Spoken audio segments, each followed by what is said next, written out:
This is A Voice, a podcast with Dr. Gillian Kayes and Jeremy Fisher. This is A Voice! Hello and welcome to This is A Voice Season 11, Episode 3. The podcast where we get vocal about voice. I'm Jeremy Fisher. And I'm Dr. Gillian Kayes. And she's back. We had such a great time talking to Claire Underwood last time, so we brought her back again. Hello, Claire. Hello. Very excited to be back. I want to pick up on what Claire said because the music does mesh everything together and the music is important. So I'm thinking as a musician, because you're highly trained as a musician, you grew up in a musical family, how do you help people interpret what's being said via the music? Ooh, nice question. Oh, it is because, I spend a lot of my time trying really hard not to accidentally step into somebody else's territory in the production. So I can talk about character and emotional expression, but I mustn't step on the director's toes. And I can talk about musicality and what the music is telling us and what is being coded in the music, but I mustn't step on the musical director's toes, because ultimately those jobs really do stand with them and I'm a facilitator. But the way things work often, they're not in the room with me. It's glorious when they are. I flipping love it. But a lot of the time I'm on my own, having to make some suggestions in either of those directions because of the fact that, as we said earlier, we can't separate vocal production from the storytelling or the musicianship. So to try and answer your question, I can make observations which I think are solid enough that I feel confident that they're irrefutable. Do you know what I mean? That we're not going to breathe in the middle of that phrase. And actually, that's not the important note there. This is. And actually, those two phrases are leading to this over here. I can make those observations, but I try not to get too deeply into that, because the last thing the performer needs is yet another cook. There's a lot of cooks in musical theatre. And as I say, I'm in service to them. I don't want to be another voice that confuses their game plan. Yeah, it's a fun thing, and I talk about musical coding a lot. I can see what the music is coding for, and so I think I can make those assumptions, and then the deeper musical insights I leave to the MDs. Otherwise, you're in a situation exactly said where you feel you're saying something very different. I've been in that situation in drama schools. Yeah, and you open your mouth too often, and it's the performer that suffers. Ultimately, that's what I'm trying to avoid, because I have them all too frequently in the room saying, this person has said this. Now, nobody on the team has wanted to confuse anybody. That's not the goal. Nobody wakes up in the morning going, let's really mess with this performer. But unfortunately, it happens because we all use apparently the same language, the same syntax, but we use it to mean different things from person to person. Oh, totally. So what resident director has said clashes with what MD has said or associate director has said. And actually, it doesn't. It's just that we have to leave room for the fact that we're all using the same words differently. So I'm trying very hard to not... I can't avoid it because, of course, I'm subject to those things as well. I use language differently to how you two use it or to how my MD uses it, whatever. I can't help that. But I try as much as I can to be a facilitator rather than a dictator. I think it's really interesting because you're also acting as a translator sometimes for something that someone else has said, and you go, perhaps they said that, but I can see that it would mean this, and that has a different meaning. Yeah, a lot of that. Fair. There's a lot of that. Because, fair enough, our directors don't speak vocal technique, and neither should they. That's fine. That's for us to translate. But unfortunately, the language can get a bit blurry. And I think also, and this is an interesting one, some performers tend to take what different people on the team say with the same weight, even when that person is not talking in their area of expertise, and that's a tricky one. Yeah, that's why I think the translator role is really important. Yeah, and learning to politely and gently filter. Yes, you engage the FU filter. Absolutely. I did. Could you do that in more blah Yeah. Yeah. And I've had many conversations with performers where they're like, I got 6 people telling me different things about this bit. And I've spoken to really experienced lead role performers about this and how they handle it. And the answer is they take all the advice on board, they listen to it all, they try it all. That's crucial. They try the note, and ultimately they decide what stays and what doesn't, what fits in their own space and what doesn't. And if the note comes back again, then it opens another conversation that says, okay, I tried it, but I really didn't feel like it worked. So can we work it a different way?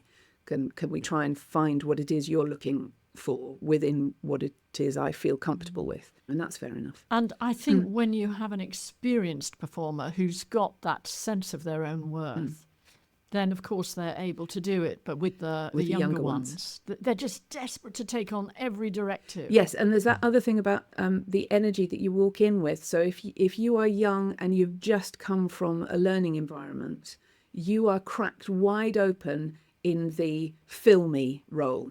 Fill me, you have knowledge, I am the recipient, fill me. And that's, you still need that bit of you working when you're a performer, but there's now a filter. There's got to be a sieve on the front of it. So yes, pour everything into me, but I'm going to filter that a little bit. And that takes a while to learn how to do that respectfully and how to do that with a true sense of yourself in it, so that you're not just being reactive or defensive.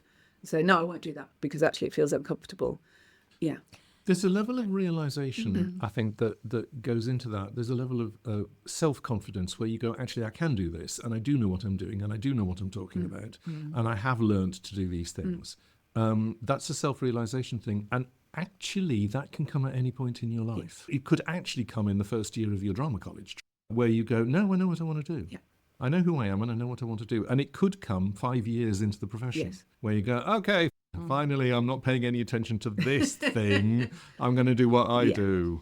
I think, though, that Claire, what you've said about coming from an education environment and being cracked wide open to the right, I'm still learning. I think that's so insightful of you, Claire, what you've just said about coming from an education environment and being open to everything because you still want to learn, and just being able to move from that into actually taking your own agency and using that filter that you've spoken about. I think it's really important. I think that's true, but I also think, I think this is a life thing for all of us, isn't it? But particularly in an artistic field, that we go into it because there are no final answers, because there is endless exploration. We could sing the same musical from age 20 to age 80 and still find something different in it. And that's glorious. But it means we do actually quite quickly need to learn to live with, I am open and learning, and I have value as I am. And I think a lot of the time, those two things feel mutually exclusive. Either I know enough or I don't. But actually, you know enough and there's more to learn. That's what you're, I think, saying, Jeremy, about your kind of realization of yourself. It's, yes, I can feel enough of myself in here that I can go on and do this. Why would I want to be in this creative industry if I didn't feel like it was always constantly going to develop and grow? And there's something very interesting that came up for me when you said that, because I get it, and yet I think in my head I see it as two different things. So you've got a confidence in your own ability in some way or other. For instance, it takes bravery to walk on stage and do something at all. It takes bravery to walk on stage and do something in character, and it takes a completely different level of bravery to do that and sing. There's a level of bravery that goes on, and when you do it and when you're comfortable with yourself, that's innate. It's, yeah, that's fine, that's my job, I can do that. I think there's an interesting thing between the type of new information, if it's new information that you go, oh, that's really interesting, I could try it like that. That to me is a piece of information that doesn't affect you personally. It's a new idea to try out. Occasionally, you get something thrown at you that affects you personally. And that's, I think, where the potentially dangerous stuff is, because if that piece of information is big enough, deep enough, sharp enough, pointed enough, that it gets into your core, that can really shake your confidence. And then it's a question of how you deal with that. Yes, I think that's fair. And I also think that the shape of the piece of information, or the piece of information's blade, is sharpened by where you started from inside you. If you've got a sore spot about Yes. your performing or about your voice, that piece of information could actually have started off as a butter knife, but now is a full-on carving knife. Whereas given to the person next to you who doesn't have the same sensitivity about that quality in their voice, it stayed a butter knife. And I think it's time to put that metaphor down now. I think I've hacked it about enough. I have to say that I love it. I like it a lot. And We talk about Velcro. We talk about having a piece of Velcro inside, Yeah. which is a fault that you believe Yes. you have.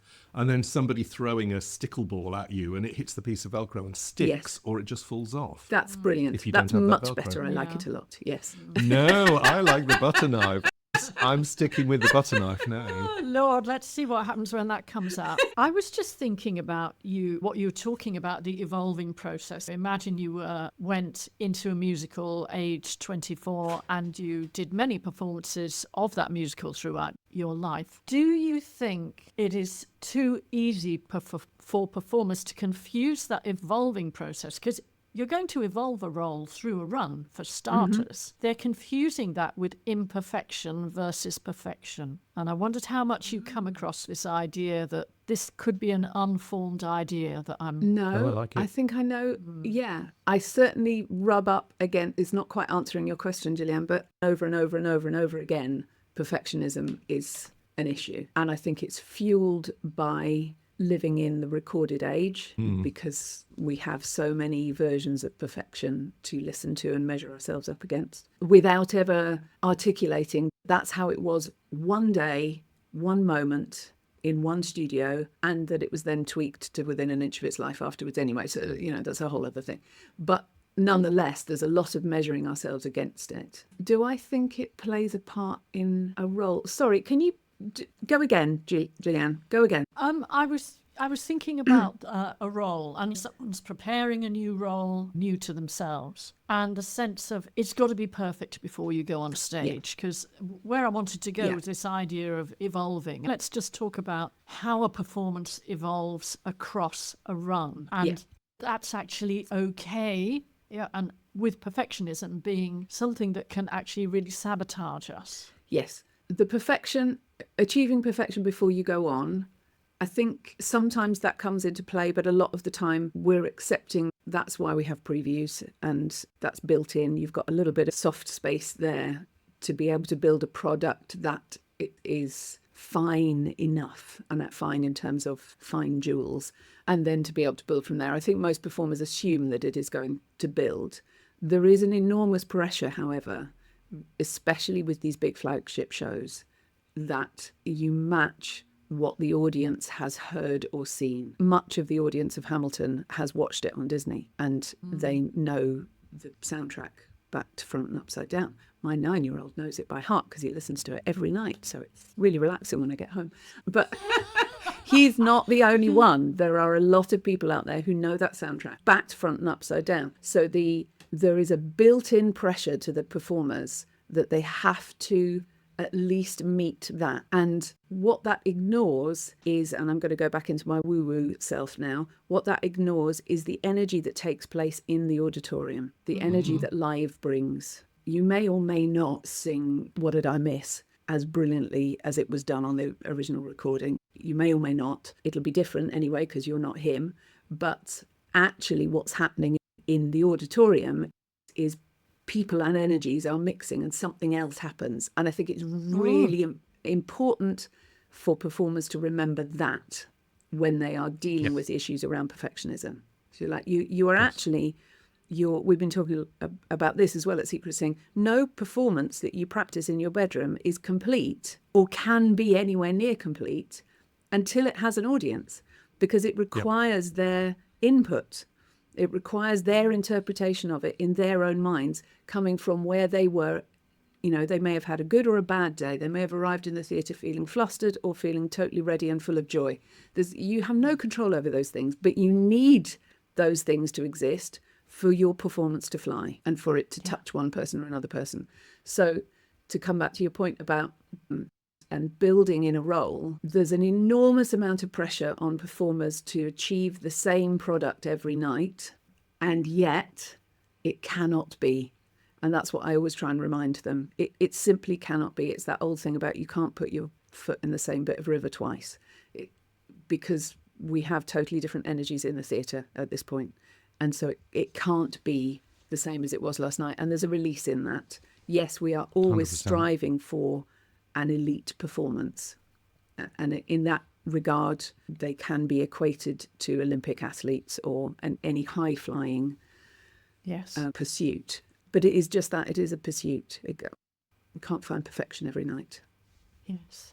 My name is Jeremy and I'm a recovering perfectionist. Congratulations, Jeremy. I'm proud of you. Thank you.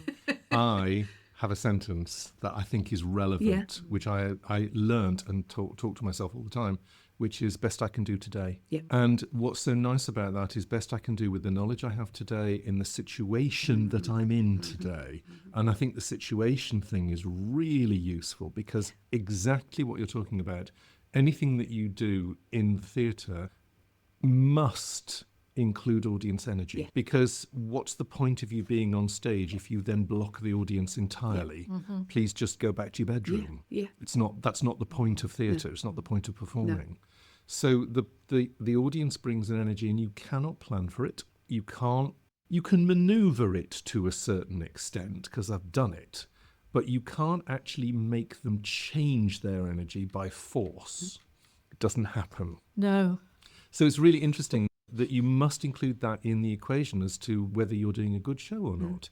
It might actually be nothing to do with you at all. And how you feel about it at the end. And by the way, the number of audiences that I've performed for that you go, wow, this is a tough audience, getting nothing from them at all.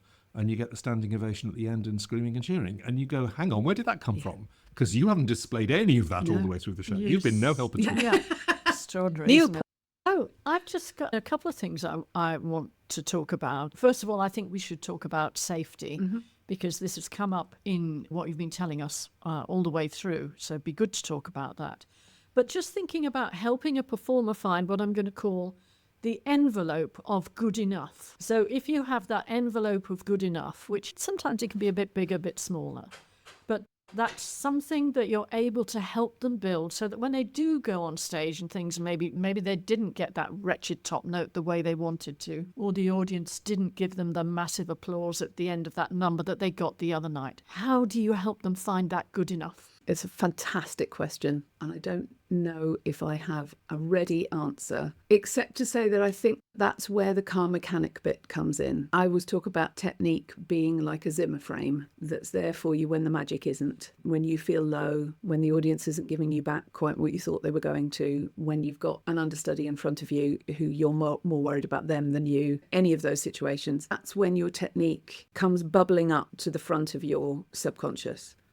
The front of your conscious from your subconscious. Because if we've worked that in our sessions and we know what points we're trying to hit, what flavors we're trying to hit along the way, you have to rely on the fact that, as Jeremy said earlier, you were cast. So there is an essence of you that is right.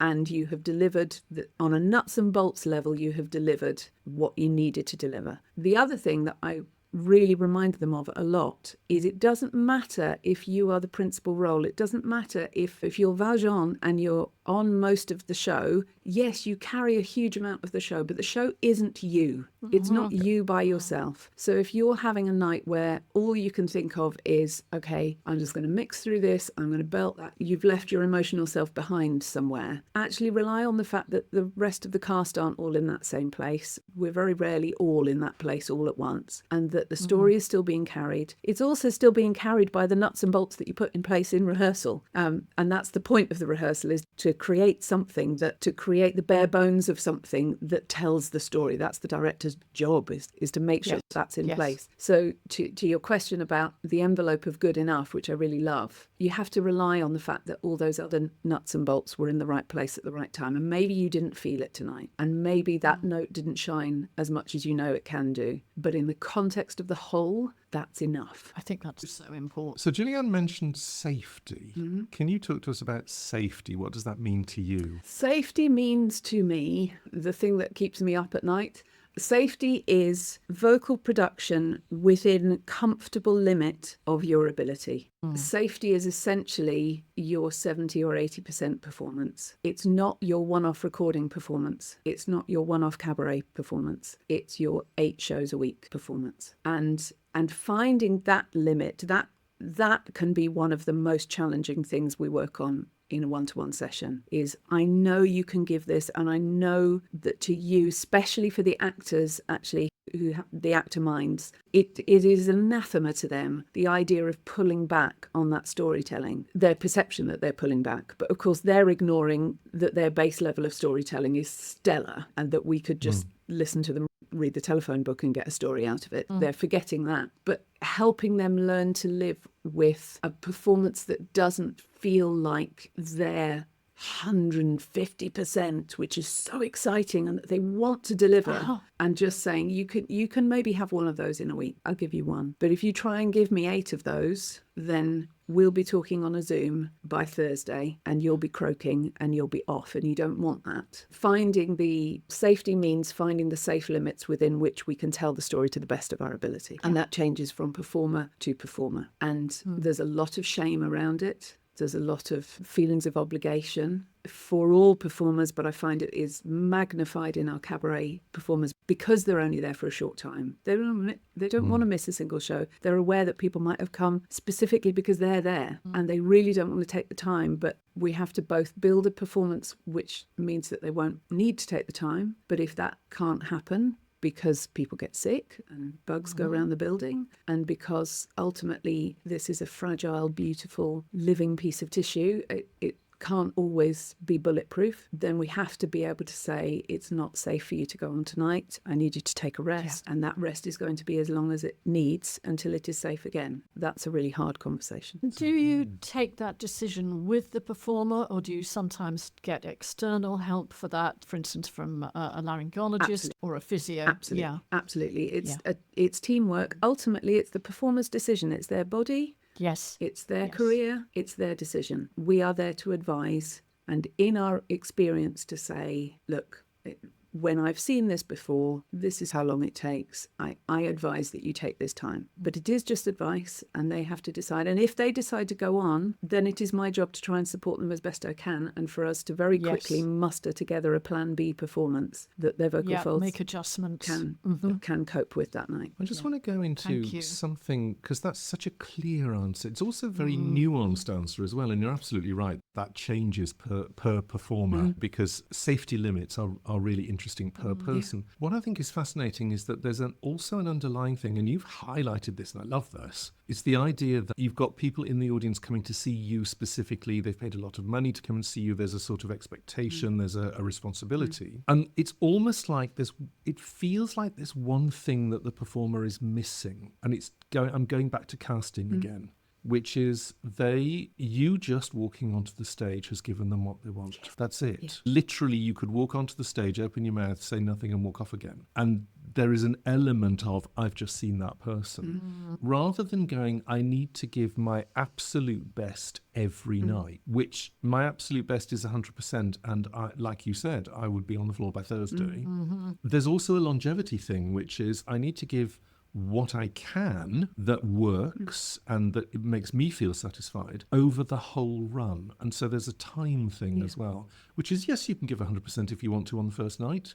And what about the second and the third and the 25th and the 19th? There's a time limit, but there's also a belief that you are good enough doing what you do. You don't actually need to do any more. Yeah, I feel quite strongly about this. I agree with you, but it's so hard for them to live with. And I think we can probably relate to that as teachers. The days where you show up and all your senses are on, or sixth sense is fully firing, and you know that you can see properly and that you can use your tools to help that student. It's so exhilarating and it's so rewarding, it's so wonderful that it's very easy to then think on the days where you didn't get a full night's sleep and the week's been really tough and you're not, that sixth sense is like somebody's cut off one I've of your... lost my touch. I've lost my touch. Yes. I'm no good. I'm no good. I have nothing to offer this student because he's not there today. They have that multiplied a million times on stage. And as I say, just helping them find what you were describing, the good enough envelope, but that feels satisfying to them as well, is really, that's a challenge. But it's one that I engage in very readily because it's a really important one. And I always say to them, you don't owe this audience your voice. You don't owe them your vocal safety. And this is one piece in what I hope will be a long and beautiful career. So yes, we have an obligation to this production and we're going to do the very best we can to get you on as many times as we possibly can. But we don't owe anybody the function of your voice. That's too precious. And on that note, I want to thank you for having talked about singing within your vocal comfort zone. Because in a performance art such as musical theatre, there's often this sense, this need that being in your comfort zone is not good enough. You need to stretch beyond. And of course, when you're being educated, yes, you will stretch. As my PhD was all about looking at comfort zone. And I think it's such a powerful thing that you've said, being in your position, which is you've got to find your comfort zone so that you can be safe. Yes. And that then comes back to working with the actor minds who maybe don't have as much singing training, that actually then there's a bigger responsibility for me to decide what is their safe zone, because everything feels like an out of comfort zone to them. So me asking them to stay within their vocal comfort zone, they're like, I don't yet know what that is. They don't know it. I haven't found it yet.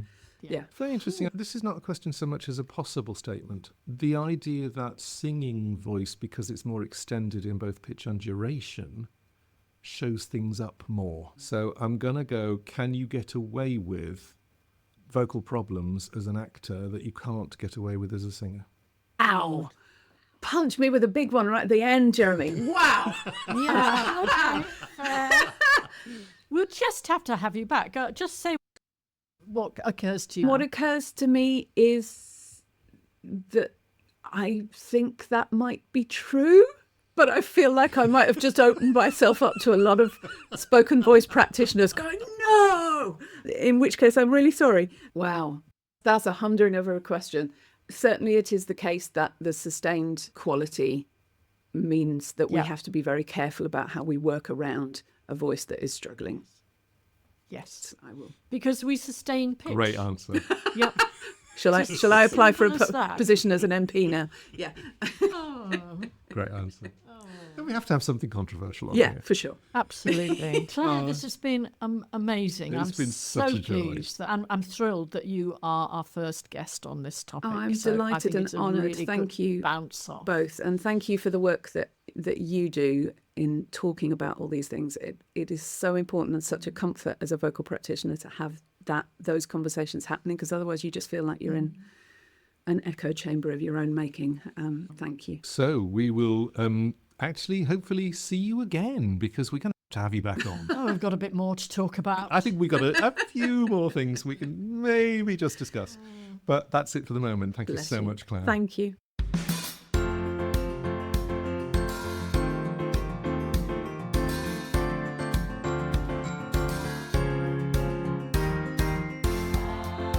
This is A Voice, a podcast with Dr. Gillian Kays and Jeremy Fisher.